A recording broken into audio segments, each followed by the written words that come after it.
Hello students, நம்ம இன்னைக்கு இந்த வீடியோவில் என்ன பார்க்க போகிறோம்னா எக்ஸசைஸ் 5.7ல் கொஸ்டின் நம்பர் 14 பார்க்க போகிறோம். ஸோ கொஸ்டின் நம்பர் 14ல் என்ன கொடுத்துருந்தாங்க, நம்ம போன சம் மாதிரி தான். If y equal to ae power mx plus be power nx show that d square y by dx square minus m plus 1 m plus n of dy by dx plus mn into y equal to 0 அப்படின்றத சொல்லியிருக்காங்க. இதில் m n இதெல்லாம் கான்ஸ்டன்ட்மா, சரிங்களா? a b இதெல்லாம் constant. நம்ம வெறும் differentiate பண்ண வேண்டியது இந்த e பவர் சம்திங், சரிங்களா? e பவர் எக்ஸை டிஃபரன்ஷியேட் பண்ணால் உங்களுக்கு ஏற்கனவே என்ன சொல்லி கொடுத்துருக்கேன், e பவர் எக்ஸ். இப்போ e பவர் 2xை டிஃபரன்ஷியேட் பண்ணால் e பவர் 2x டிஃபரன்ஷியேட் பண்ணால் e பவர் 2x இன்ட்டு 2xையும் டிஃபரன்ஷியேட் பண்ணால் 2. இந்த மேலே உள்ளதையும் சேர்த்து எழுதணும், சரிங்களா? இந்த கான்செப்டை மட்டும் ஞாபகத்தில் வச்சுக்கோங்க, ரைட்டுங்களா? இப்போ ஃபஸ்ட்டு எடுத்தோடனே பாருங்கள், சொல்யூஷன் கிவனை முதல்ல எழுதுங்க. கிவன் என்ன கொடுத்துருக்காங்க, y equal to ae power mx plus be power nx, கரெக்டுங்களாமா? இப்போ differentiating with respect to X, எக்ஸை பொறுத்து நம்ம என்ன பண்ண போகிறோம், டிஃபரன்ஷியேட் பண்ண போகிறோம். அப்போ ஒய்யை டிஃபரன்ஷியேட் பண்ணால் dy by dx equal to ஏன்றது கான்ஸ்டன்ட் அப்படியே வச்சுக்கோங்க. e பவர் mxஐ டிஃபரன்ஷியேட் பண்ணால் e பவர் mx, திருப்பி இந்த mxஐ டிஃபரன்ஷியேட் பண்ணால் m, கிளியர்?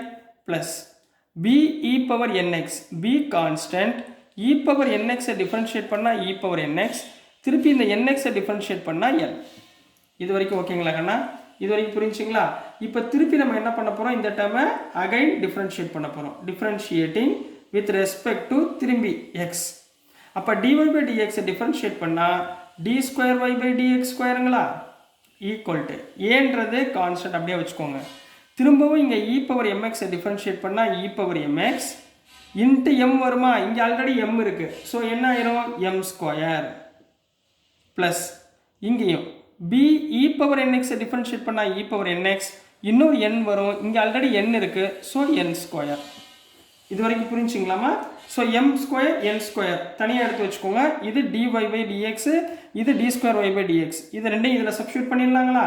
சரி, அப்போ கிவன் இந்த லெஃப்ட் ஹேண்ட் சைடு எடுக்க போகிறேன். ஈக்குவல் டு 0ன்னு சொல்லணும். LHS, LHSல என்னமா இருக்கு, LHSல என்ன கொடுத்துருக்காங்க, d square y by dx square minus m plus n dy by dx plus mn into y equal to 0ன்னு சொல்லியிருக்காங்கம்மா, சரிங்களா?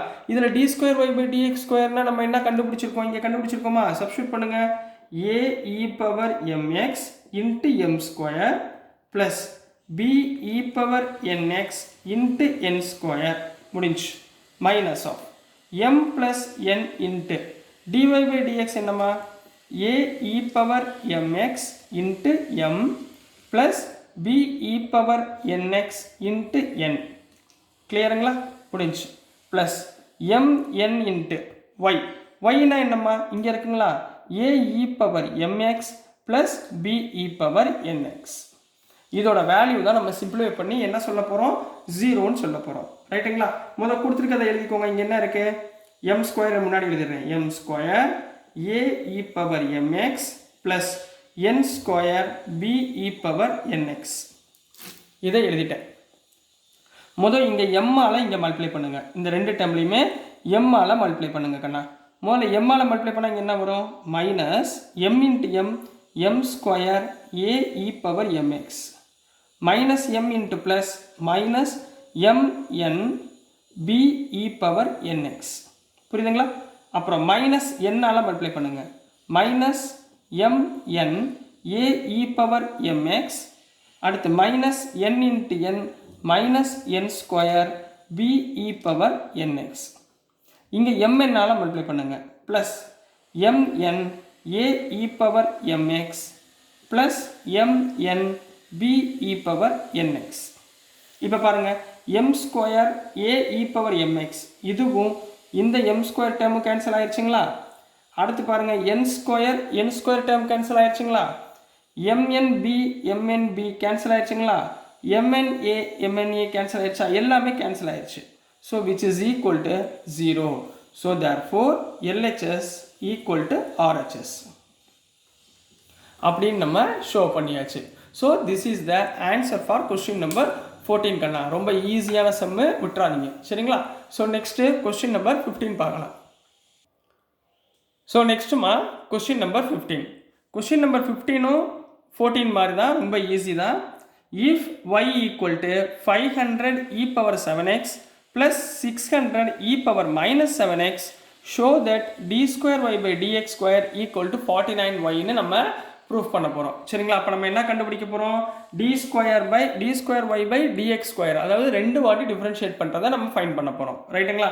முதல் இடத்துல என்ன பண்ணுவீங்க, சொல்யூஷனில் என்ன கொடுத்துருக்காங்களோ அதை எழுதுங்கம்மா. given y equal to 500 e power 7x plus 600 e power minus 7x. இப்போ இந்த டேர்மை நான் என்ன பண்ண போகிறேன், டிஃப்ரென்ஷியேட்டிங் வித் ரெஸ்பெக்ட் டு எக்ஸை பொறுத்து டிஃப்ரென்ஷியேட் பண்ண போகிறேன். அப்போ ஒய்யை டிஃப்ரென்ஷியேட் பண்ணால் என்ன வரும், dy by dx equal to 500ன்றது கான்ஸ்டன்ட் ரைட்டுங்களா. இப்போ தானே சொல்லி கொடுத்தேன், e பவர் 7xை டிஃப்ரென்ஷியேட் பண்ணால் e பவர் 7x, திரும்ப இந்த 7xை டிஃப்ரென்ஷியேட் பண்ணால் 7 கிளியருங்களா. ப்ளஸ் 600 அப்படியே வச்சுக்கோங்க, e பவர் மைனஸ் 7xை டிஃப்ரென்ஷியேட் பண்ணால் e பவர் மைனஸ் 7x, திருப்பி இந்த மைனஸ் 7xை டிஃப்ரென்ஷியேட் பண்ணால் மைனஸ் 7 கிளியர். இது ஒரு வாட்டி டிஃப்ரென்ஷியேஷன். திரும்ப என்ன பண்ண போகிறோம், again differentiating with respect to எக்ஸை பொறுத்து நம்ம டிஃப்ரென்ஷியேட் பண்ண போகிறோம் ரைட்டுங்களாமா. ஸோ dy பை dxஐ டிஃப்ரென்ஷியேட் பண்ணால் d square y by dx square equal to 500 அப்படியே வச்சுக்கோங்க சரிங்களா, மல்டிப்ளை பண்ண வேண்டாம் அப்படியே வச்சுக்கோங்க. e பவர் 7xஐ டிஃப்ரென்ஷியேட் பண்ணால் e பவர் 7x இன்ட்டு 7 வருமா, வெளியே ஒரு 7xஐ டிஃப்ரென்ஷியேட் பண்ணால் 7 வருமா, இங்கே ஆல்ரெடி ஒரு 7 இருக்கா, 7 இன்ட்டு 7 49, 7 இன்ட்டு 7 என்னமா 49 plus 600 into e power minus 7xஐ டிஃப்ரென்ஷியேட் பண்ணால் e power minus 7x into minus 7 வரும். அப்போ இங்கே ஒரு மைனஸ் 7, இங்கே ஒரு minus 7, minus 7 into minus 7 plus 49, minus into minus plus கரெக்டாமா. அப்போ இங்கே பாருங்கள், therefore d square y by dx square equal to, ரெண்டு பக்கமும் 49 காமனாக இருக்கா, 49 காமனாக எடுத்துருங்க. இப்போ உள்ளே என்ன வந்துடும், 500 e power 7x plus 600 e power minus 7x. ஏன் இதை நான் அப்படியே வச்சுக்கிட்டேன், ஏன்னா இதோட வேல்யூ தான் ஒய்ன்னு அவங்க கொஸ்டின்லேயே கொடுத்துருக்காங்க ரைட்டுங்களா. அப்போ இந்த இடத்துல நம்ம என்ன பண்ணலாம், இந்த டேர்முக்கு பதிலாக 500 e power 7x plus 600 e power minus 7x பதிலாக நம்ம என்ன பண்ணலாம், ஒய்ன்னு போடலாமா, 49y வந்துச்சு பாருங்கள் answer. d square y by dx square equal to 49y hence proved அப்படின்னு போடப்படுது. புரியுதுங்களாம்மா. ஸோ டியர் ஸ்டூடெண்ட்ஸ், உங்களுக்கு ரொம்ப ஈஸியாக புரியுன்றதுக்காக தான் மெனக்கெட்டு எது ஈஸியாகதோ அதே மாதிரி பண்ணிக்கிட்டு இருக்கு. ஸோ நல்லா கவனமாக படிங்க, எதுவாக இருந்தாலும் ஹெசிடேட் ஆகாதீங்க, தைரியமாக பாருங்கள். ஏதாவது குறைகள் இருந்துச்சுன்னா நீங்கள் கமெண்ட்ஸில் போடுங்க சரிங்களா கண்ணா. ஸோ டியர் ஸ்டூடெண்ட்ஸ், நான் அனுப்புகிற வீடியோஸ் உங்களுக்கு பிடிச்சதுன்னா மறந்துடாமல் லைக் பண்ணுங்கள், ஷேர் பண்ணுங்கள், மறக்காமல் சப்ஸ்கிரைப் பண்ணி சப்போர்ட் பண்ணுங்கள் ஸ்டூடெண்ட்ஸ். தேங்க்யூ.